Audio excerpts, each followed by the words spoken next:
नमस्कार, मैं Sonali Kulkarni crime petrol सतर्क में आपका स्वागत करती हूँ। जब कोई इंसान चारों ओर खतरों से घिरा हो तो दो स्थितियां पैदा होती है, या तो वो उस खतरे से तबाह हो जाए या ऐसा साहस जुटाए जो कोई उदाहरण पेश करता हो। लेकिन ये कहानी एक तीसरी स्थिति की है, जिसमें अतीत और वर्तमान का एक ऐसा ताना बाना है जो सोचने पर मजबूर करता है कि क्या किसी के साथ ऐसा भी हो सकता है।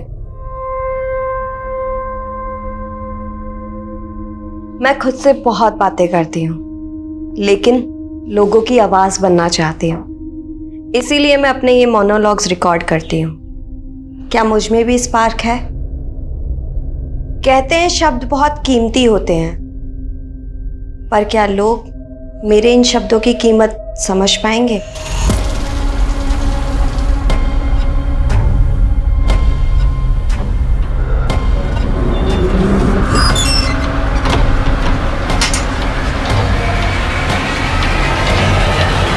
Police control room. इस वक्त की सबसे बड़ी खबर राजपुर रोड से आ रही है, जहां पर एटीएम कैश ले जाने वाली वैन को लूट लिया गया है। कहा जा रहा है कि इस वैन में तकरीबन 10 करोड़ रुपए कैश था।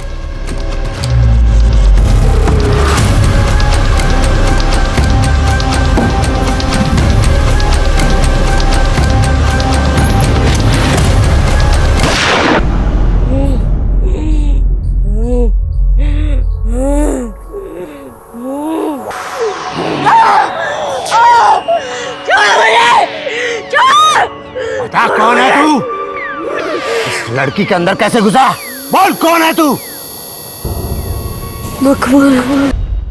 कुछ इस तरह के केसेस होते हैं जो हमें इतना हैरान कर देते हैं कि हम ना चाहते हुए भी कुछ दूसरे पहलू में उलझ जाते हैं। हर तहकीकात किसी भी विक्टिम के माजी या अतीत का रुख जरूर करती है। इस केस में हम मल्टीपल एंगल्स पे काम कर रहे थे, पर मुश्किल ये थी कि हम तय नहीं कर पा रहे थे कि हम सही दिशा में हैं या नहीं। हम खुद को चैलेंज कर रहे थे, पर हमारे सामने कुछ ऐसा आने वाला था जो हमारी आंखें खोलने वाला था। कट इट साउंड, ब्रेक के बाद करते हैं। श्योर।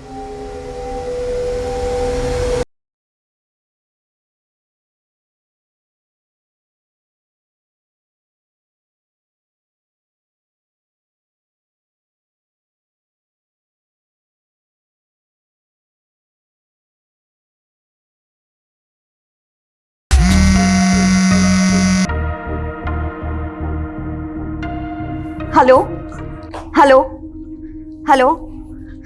हाँ सर, मैंने अपने सोर्सेज से पता किया है, ये इन्फॉर्मेशन एकदम करेक्ट है।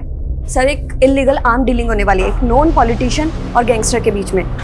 सर प्लीज़ मुझे ये स्टोरी कवर करनी है, और सर मैंने स्टिंग की तैयारी भी कर ली है। Thank you so much sir. क्या हुआ उजाली, तुम पार्टी से इतना दूर दूर क्यों भाग रही हो? मुझे और गौतम को साथ में देख के जेलसी हो रही है? रोशाली, मेरी लाइफ में ना इन सब फालतू बातों के अलावा भी बहुत काम है। फालतू बातें? याद है तूने बेट लगाई थी कि गौतम तुझे प्रपोज करेगा, लेकिन वो तो मुझसे शादी कर रहा है। क्या कर रहे हो तुम लोग यार? पार्टी में आए हो शिखर वार्ता में? कम ऑन यार, लेट्स हैव सम फन ना। चलो यार। नहीं गौतम, मुझे अर्जेंट काम से जाना है। अरे जाली यार, तुम ऐसे नहीं जा सकती। कम ऑन यार, चलो ना। करण, मैंने बोला ना मुझे अर्जेंट काम से जाना है। I have to go. How rude. इसे क्या हो गया? लीव यार, चलो लेट्स एंजॉय यार।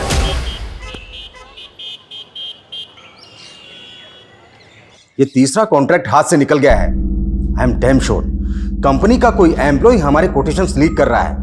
देखो, डिटेक्टिव करना है करो, मुझे कंपनी के हर एम्प्लॉय को इन्वेस्टिगेट करना है, समझे? पापा, ऐसा क्या हो गया आपके बिजनेस में कि आपको डिटेक्टिव करना पड़ रहा है? तेरा जर्नलिज्म क्या कम था? अब तो तेरे पापा भी ऐसी बातें करने लगे हैं कि सुनकर डर लगता है। मम्मा, अगर लाइफ में कुछ एक्साइटमेंट ना हो तो लाइफ जीने का मजा नहीं आता, है ना पापा? एक्साइटिंग की बच्ची, अपने मम्मी के कंसर्न को समझो। ये पत्रकारिता छोड़ और बिजनेस ज्वाइन कर ले। फिलहाल पापा मैं अपने जर्नलिज्म से बहुत खुश हूँ, और हाँ, मुझे चेंज करके फटाफट निकलना है कि स्टोरी कवर करनी है। मतलब तू एक और नया खतरा मोल लेने जा रही है? मम्मा, कोई खतरा मोल नहीं ले रही हूँ मैं। इतनी क्यों टेंशन लेते हो आप? डोंट मेक अस फूल बेटा, आई नो तुम अंडर कवर बन के डिस्गाइज लुक में इधर उधर जाती हो, और इस बार भी किसी मिशन पे जा रही हो।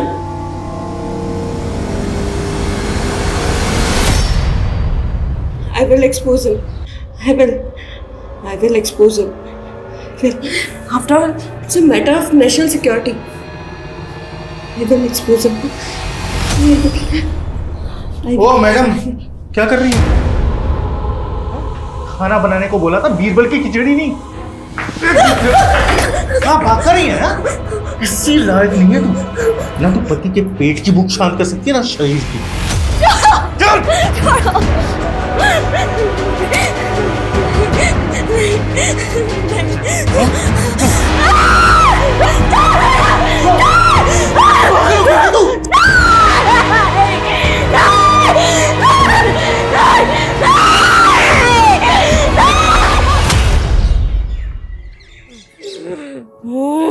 बाबा, 1 महीने पहले मेरी इससे शादी हुई थी, लेकिन जब भी मैं इसके साथ संबंध बनाने की कोशिश करता हूँ ना, इसके अंदर भूत आ जाता है।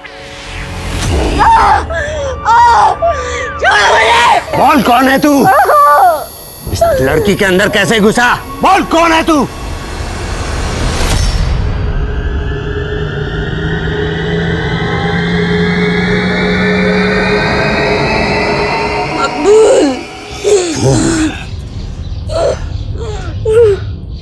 तेरी बीवी के अंदर मकबूल का भूत है। बाबा, आप इसका भूत निकाल सकते हो क्या? अरे निकालेंगे नहीं, खरीद भी लेंगे। तू तो बस बोली लगा। बाबा, 1100 रुपए। 1100? अरे 1100 में इंसान नहीं पलता, भूत कैसे पालेंगे?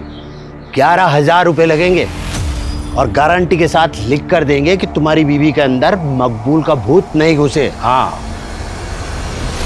तो देखा आपने किस तरह से भूत खरीदी केंद्र पर भूत का सौदा किया जा रहा है।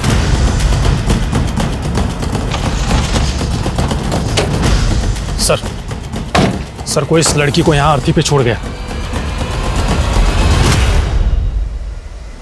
पूजा, खोलो जरा।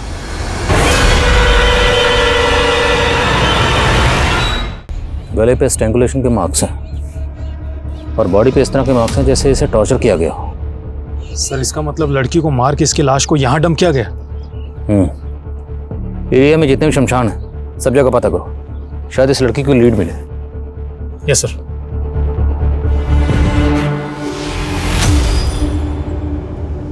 पूजा, बड़ी गुजर पलटो।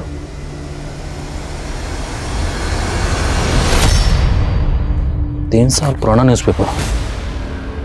कौन हो सकती है ये लड़की?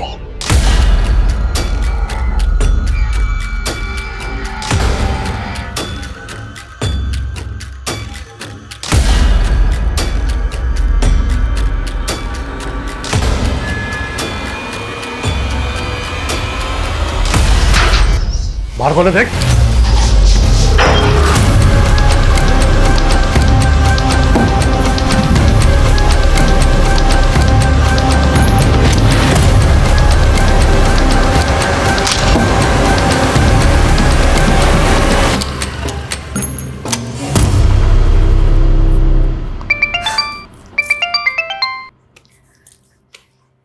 यस बॉस, काम हो गया। मैं अब भी आपको फुटेज सेंड करती हूँ।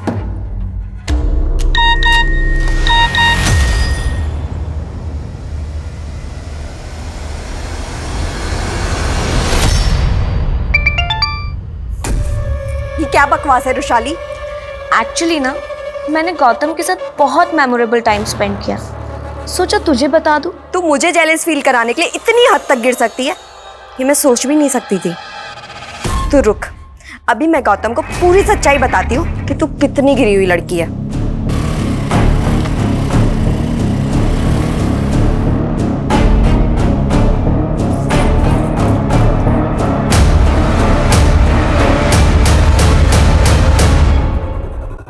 सर, जिस लड़की की लाश हमें अर्थी पर मिली थी, उसकी पहचान से जुड़ी कोई भी इंफॉर्मेशन नहीं मिल रही है और मिसिंग कंप्लेंट से भी कुछ पता नहीं चल रहा है। और सर, उस एरिया के आसपास सभी शमशान घाट में पता किया, वहां से भी कोई क्लू नहीं मिल रहा।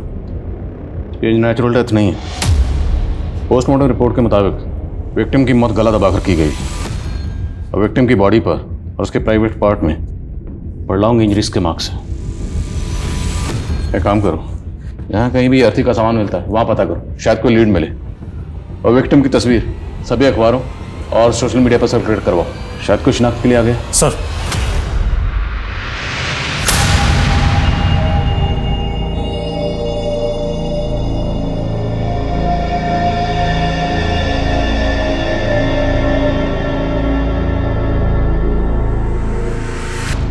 सुनीता, हाँ ये देख, ई न्यूज़ पेपर में क्या छपा है? ये अज्ञात लड़की की लाश वाला है। अरे नहीं, ये देख, ये जिंदगी वाला। ये सुरेंद्र श्रीवास्तव नाम का आदमी अपनी बेटी के लिए घर जवाई ढूंढ रहा है। हाँ तो अरे तो मतलब मैं चांस लेके देखूं, हो सकता है मेरी शादी उसकी बेटी से हो जाए। Hello, Kalanagar police station. आप कौन बोल रही हैं? सर मैंने ही आपको फ़ोन किया था। जिस लड़की का फ़ोटो आपने अखबार में छापा था वो हमारी पड़ोसी है। वो अपने पति के साथ यहाँ रहती है, पर कुछ दिनों से उसके घर में ताला लगा है सर। उस लड़की का और उसके पति का नाम क्या है? सर उसके पति का नाम तो बंसी है, पर लड़की का नाम मुझे नहीं पता। वो पिछले महीने उसे शादी करके यहाँ पर लाया था।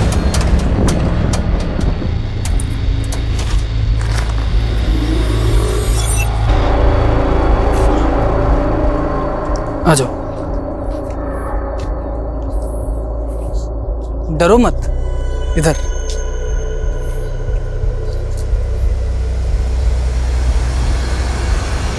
आपके पास उनमें से किसी का फ़ोन नंबर है?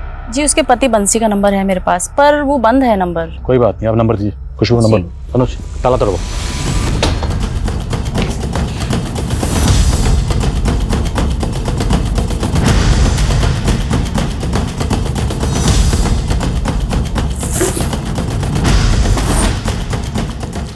सर, बंसी की पासबुक मिली है।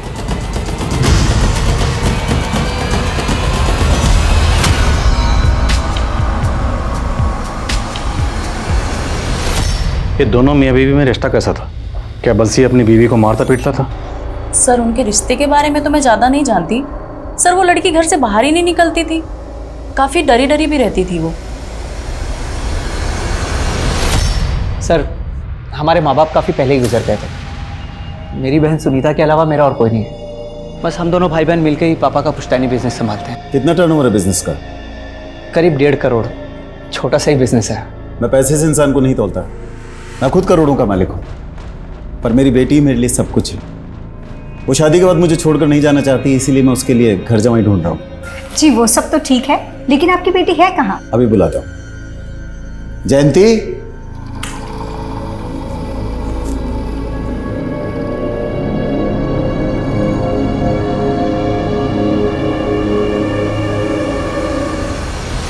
सर बंसी की ट्रांजैक्शन से पता चला है कि उसके अकाउंट में चौधरी ट्रांसपोर्ट से फंड ट्रांसफर होता था। मैंने चौधरी ट्रांसपोर्ट में पता किया, वो वहाँ पे एक ड्राइवर था और उसकी कंपनी वालों का कहना है कि 11 दिन पहले वो पंजाब एक डिलीवरी लेकर गया था, लेकिन अभी तक लौटा नहीं है। पता करो पंजाब में कहाँ गया था और इस वक्त वो कहाँ है। Okay sir.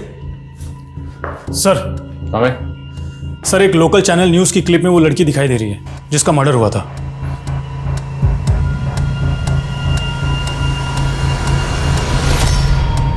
सर ये क्लिप करीब 3 महीने पुरानी है। जिस तरह से इस विक्टिम की बॉडी हमें अर्थी पर मिली, कहीं ये किसी उटपटांग तंत्र मंत्र के शिकार तो नहीं हुई? पता करो ये वीडियो कहाँ से अपलोड हुआ, इसका सोर्स क्या है। Yes sir.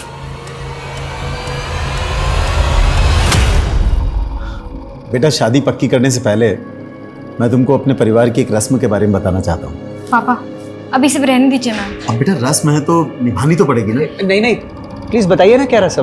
बेटा रस्म ये है कि हमारे यहाँ लड़का जब घर जमाई बन के आता है तो वो दहेज लेकर आता है। वैसे यहाँ भगवान का दिया सब कुछ है, पर तुम 11 लाख रुपए नकद दे देना।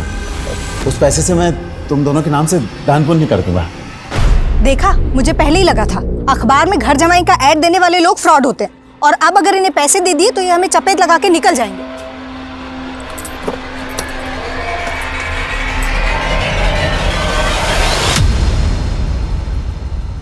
नहीं सर, मैंने किसी को टॉर्चर नहीं किया।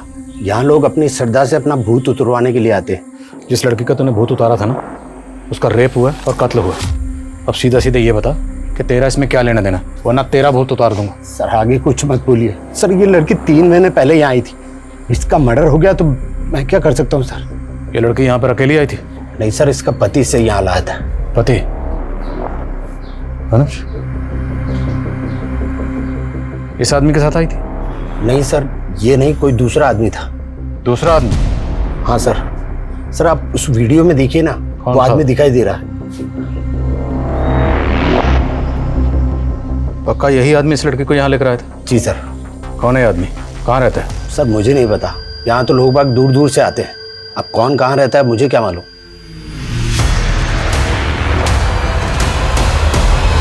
कहा जा रहा था उजाली पे किसी मकबूल नाम के भूत का साया था, लेकिन ये मकबूल वाकई कोई भूत था या ये गुनाहों को छिपाने का कोई षड्यंत्र था। एक तरफ कहा जा रहा था कि उजाली बंसी की पत्नी थी, लेकिन अब पता चला था कोई निरंतर भी उसका पति था। लेकिन उजाली की मौजूदा जिंदगी का परिवेश उसके अतीत से एकदम अलग था।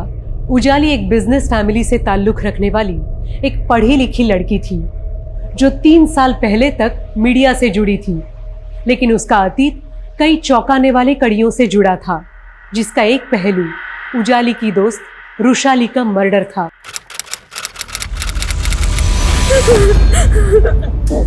क्या हुआ उजाली, तुम रो क्यों रही हो? क्या हुआ बेटा? बोलो ना, बोलो बेटा।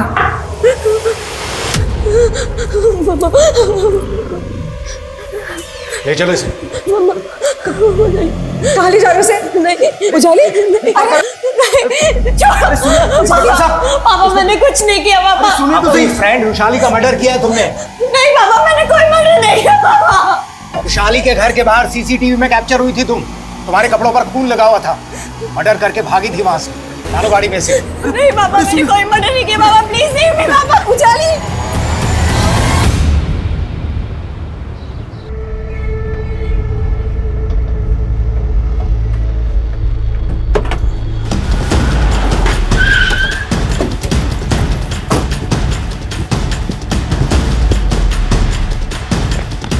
मैंने कुछ नहीं किया, मैंने कुछ नहीं किया, मैंने कुछ नहीं किया साहब, मैंने कुछ नहीं किया साहब। मैं तो मेरे काम से पंजाब गया हुआ था साहब।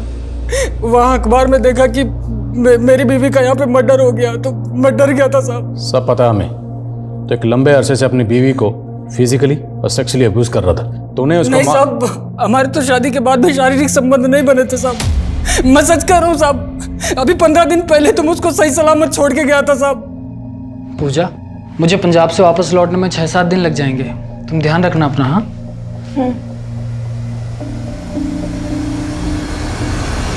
साहब, आप चाहे तो पता कर लीजिए, मैं पिछले 15 दिन से पंजाब में ही था साहब। मैंने पूजा को नहीं मारा साहब। तुम्हारी बीवी का नाम पूजा है? हाँ साहब। कहाँ की रहने वाली थी? परिवार में कौन कौन है? उसके परिवार का कुछ पता नहीं था साहब। तेरी बीवी थी तो कहाँ की रहने वाली थी? परिवार में कौन कौन है? तुझे कुछ नहीं पता? दरअसल वो मेरे दोस्त की बीवी थी साहब। क्या? हाँ साहब, उसका पहला पति उसको बहुत मारता था साहब। 1000 रुपए खर्च किए तुझे मैंने, लेकिन तू वैसी की वैसी नहीं। अभी मैं उतार दूं तेरा। ये क्या कर रहा है निरंतर? वो मेरी बीवी है ना? तू कौन होता है बीच में बोलने वाला? हो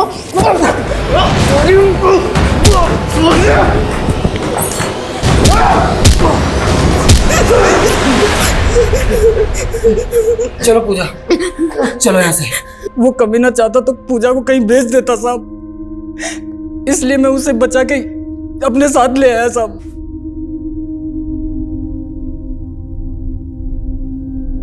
पानी, डरो मत पूजा, मैं तुम्हें तुम्हारे परिवार के पास पहुंचा दूंगा।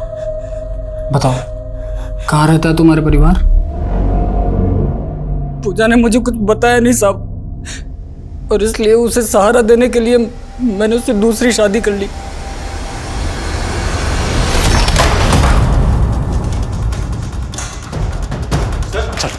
चल हुआ क्या सर? लेके जाओ सर। मेरी बात तो सुनो सर। लेकिन हुआ क्या है?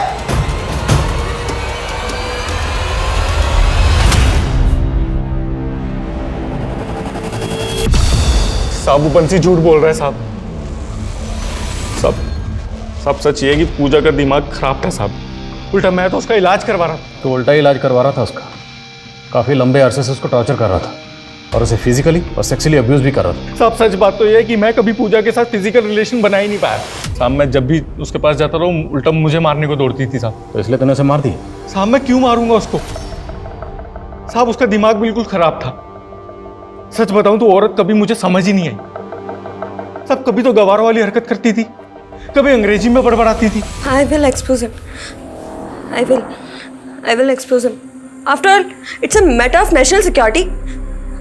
I will expose him. पूजा के पेरेंट्स कहाँ रहते हैं?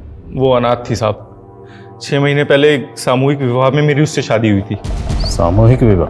हाँ साहब। साहब वो मुकेश नाम का एक सामाजिक कार्यकर्ता है, उसने ही हमारी शादी कराई थी। ये लीजिए, हमारा एनजीओ 21 अनाथ लड़कियों की शादी करवा रहा है और मैंने सुना है कि तुम्हारी भी शादी नहीं हो रही है, तो तुम चाहो तो इनमें से किसी एक लड़की के साथ एनजीओ द्वारा आयोजित सामूहिक विवाह सम्मेलन में शादी कर सकते हो। सर ये वाली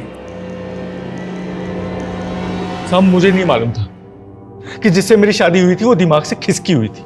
मुकेश और उस एनजीओ की डिटेल्स हो जिन्होंने तुम्हारी शादी करवाई थी। ठीक है सर। जयंती, याद है तुमने कहा था जब तक हम दोनों एक दूसरे को ठीक तरह से जान नहीं लेते तब तक किसी को जानने के लिए उसके करीब आना ज़रूरी होता है। कहीं तुम नपुंसक तो नहीं, इसलिए घर जवाई बनने के लिए तैयार हो गए? ये क्या कह रही हो तुम? जयंती, सोच के तो बोलो। अगर ऐसा नहीं है तो फिर दिखाऊंगा, दिखाओ मुझे अपनी मुंडानी। जयंती, लेकिन सर कहीं से भी ये पता नहीं चल रहा है कि उन्होंने वो अर्थी कहाँ से खरीदी होगी जिस पे पूजा की लाश मिली थी। सर मुकेश का फोन काफी महीनों से बंद है, वो भी गायब है। और निरंतर ने जिस एनजीओ के बारे में हमें बताया था वो एनजीओ वाले किसी भी मुकेश को नहीं जानते और ना ही कोई सामूहिक विवाह करवाते। मतलब निरंतर ने झूठ बोला, पर फिर भी ये मुकेश गायब क्यों है? और निरंतर और बंसी ने बताया कि उनके पूजा के साथ किसी तरह के कोई फिजिकल रिलेशन नहीं थी, जबकि पोस्टमार्टम रिपोर्ट के मुताबिक पूजा को लंबे अरसे से फिजिकली और सेक्सुअली टॉर्चर किया जा रहा है। सर हो सकता है बंसी और निरंतर दोनों मिलकर हमें घुमा रहे हैं, शायद दोनों ही उसका रेप करते हो। और निरंतर ने बताया कि पूजा कभी कभी अकेले में इंग्लिश में बड़बड़ाती थी। I will expose him. After all, it's a matter of national security. तो मुमकिन है कि पूजा किसी पढ़ी लिखी फैमिली से बिलोंग करती है और ज़हनी हालत खराब होने की वजह से गलत लोगों के चंगल में फंस गई। सर हमने निरंतर के घर की भी तलाशी ली तो वहां पर हमें एक रसीद मिली है जिस पर किसी मकबूल भूत की खरीदी के बारे में लिखा गया है। मकबूल भूत? हाँ सर। और सर निरंतर की घर की दीवार पर ब्रेकिंग न्यूज़ लिखा हुआ था और वहीं हमें कुछ ऐसे पेपर्स मिले हैं जिसमें कुछ इंग्लिश में लिखा हुआ है। और सर निरंतर ने हमें बताया था कि पूजा ये सब ट्रांस में आकर लिखा करती थी। ये तो किसी न्यूज़पेपर के हेडलाइन की तरह लग रहा है। विक्टिम की बॉडी हमें जिस अर्थी पर मिली थी उस पर कुछ न्यूज़पेपर थे। उन न्यूज़पेपर की हेडलाइन को इन हेडलाइन से मैच करके देखो कोई कनेक्शन बनता है।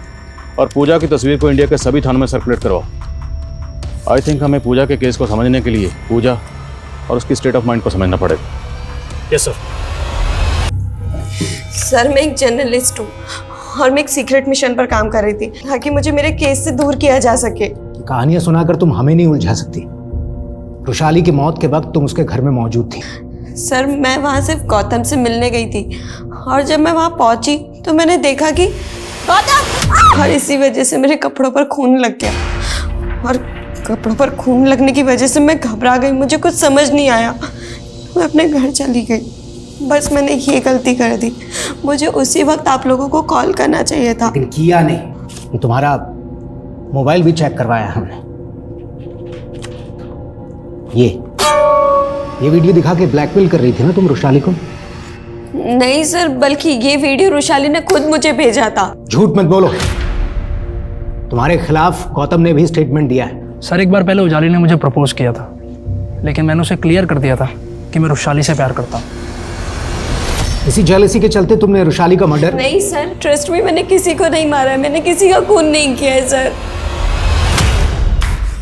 बेटा एनजीओ तो क्या, तो जिस मोहल्ले में रहता है ना वहां भी आज तक कोई सामूहिक विवाह नहीं हुआ है। पूजा को कहां से लाया था बोल? सब मुकेश लाया था पूजा को मेरे पास। कहां से लाया था? साहब 51,000 रुपये में खरीदा था मैंने मुकेश से पूजा को साहब, लेकिन मेरी कोई गलत मंशा नहीं थी साहब। मेरी शादी नहीं हो रही थी और मुझे अपना घर संभालने के लिए एक औरत चाहिए थी, तो अब वही तो वो भूत है जो पूजा में घुसा था। निरंतर और चिराग बाबा मकबूल को भूत बता रहे हैं, तो जब पूजा तुम्हारे साथ रह रही थी पूजा ने कभी भी तुम्हारे सामने इस मकबूल का जिक्र किया था? मकबूल? नहीं सर, लेकिन अक्सर वो नींद में बहुत बेचैन हो जाती थी सर। नहीं, छोड़ो, नहीं नहीं, छोड़ो मुझे, छोड़ो, पूजा, पूजा क्या हुआ? पूजा नींद में यासिर का नाम बड़बड़ाती थी। तो आपने कभी किसी यासिर को पूजा के साथ देखा था? मुझे नहीं पता ये यासिर और मकबूल कौन है, लेकिन कुछ तो बहुत बुरा हुआ था सर पूजा के साथ, जिससे उसकी दिमागी हालत इतनी बिगड़ गई। मकबूल और यासिर, ये दोनों कौन हैं, कहाँ के रहने वाले हैं, कोई नहीं जानता, और ना ही इन दोनों को किसी ने देखा। और अभी तक की तहकीकात के मुताबिक मुकेश ही वो आखिरी शख्स है जो पूजा को यहाँ लाया था। तो मुकेश के कॉल रिकॉर्ड चेक करो, और चेक करो कि उसमें मकबूल और यासिर का कोई नंबर मिलता है। Yes sir.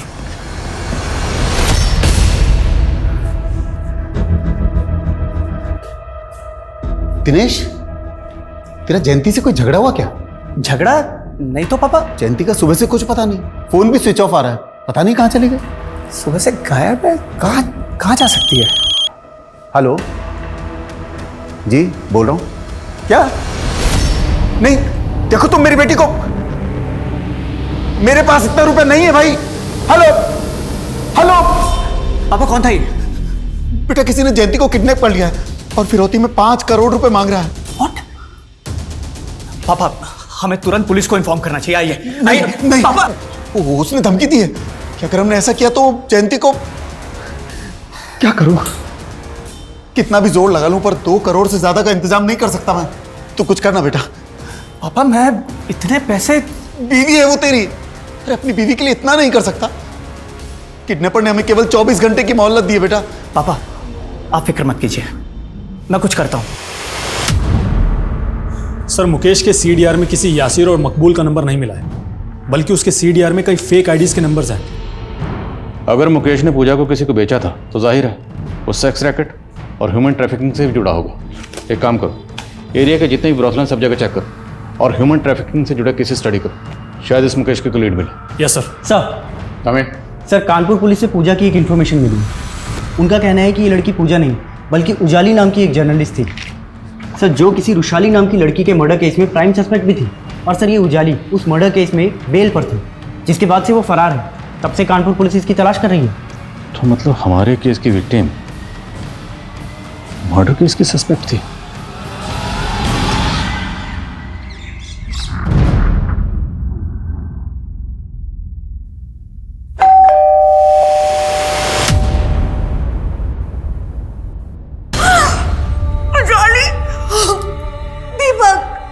आप जानते थे कि 3 साल से आपकी बेटी उजाली कहाँ रह रही थी?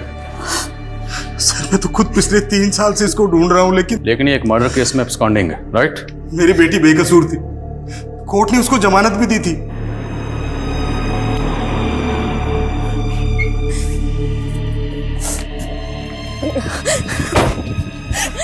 जमानत पर बाहर आने के बाद उसको किसी ने अगवा कर लिया था सर। किसने अगवा किया? कौन था वो? ये तो नहीं मालूम, लेकिन उसके साथ साजिश हुई थी। हमने उसकी मिसिंग कंप्लेंट भी पुलिस में लिखवाने की कोशिश की थी सर, लेकिन पुलिस ने हमारी कंप्लेंट तक दर्ज नहीं की, उल्टा उस पर फरार अपराधी का टैग लगा दिया सर। कहीं ऐसा तो नहीं कि मर्डर चार्जेस से बचाने के लिए आपने खुद ही अपनी बेटी को कहीं भेज दिया छुपने के लिए? नहीं सर, मैं तो पिछले 3 साल से उसकी तलाश में था। मैंने सपने में भी नहीं सोचा था कि एक दिन उसकी मौत की खबर सुनने को मिलेगी। आपकी बेटी उजाली पूजा बनकर कोटा में इन लोगों के साथ में रह रही थी। इनमें से किसी को जानते हैं आप? नहीं। उजाली मर्डर केस अब 3 साल पहले हुए रुशाली मर्डर, जिसमें पुलिस की जांच को दोहरे मापदंडों में उलझा के रख दिया था। उजाली ने 3 साल पहले रुशाली का मर्डर किया था या नहीं, इसके साथ पुलिस को यह भी पता करना था कि उजाली की जिंदगी में मुकेश, निरंतर और बंसी कैसे आए और मकबूल और यासिर कौन थे। आखिर उजाली का उनसे क्या वास्ता था।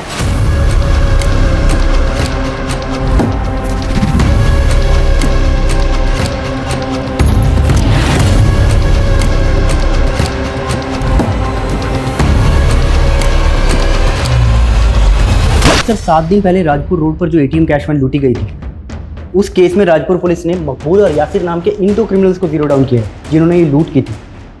सर हमारे केस में भी तो मकबूल और यासिर यही दोनों नाम सामने आए और अब राजपुर पुलिस इन दोनों को ढूंढ रही है। पर हमारे केस में जो यासिर और मकबूल के नाम सामने आए हैं उन किसी ने देखा नहीं, उनके सिर्फ नाम सामने आए थे। अब ये महज इत्तफाक है कि इन दोनों के नाम भी सेम हैं, क्या ये दोनों वही हैं? राजपुर पुलिस से कांटेक्ट करो और पता करो कि इन दोनों का हमारे केस से कनेक्शन बैठता है। साहब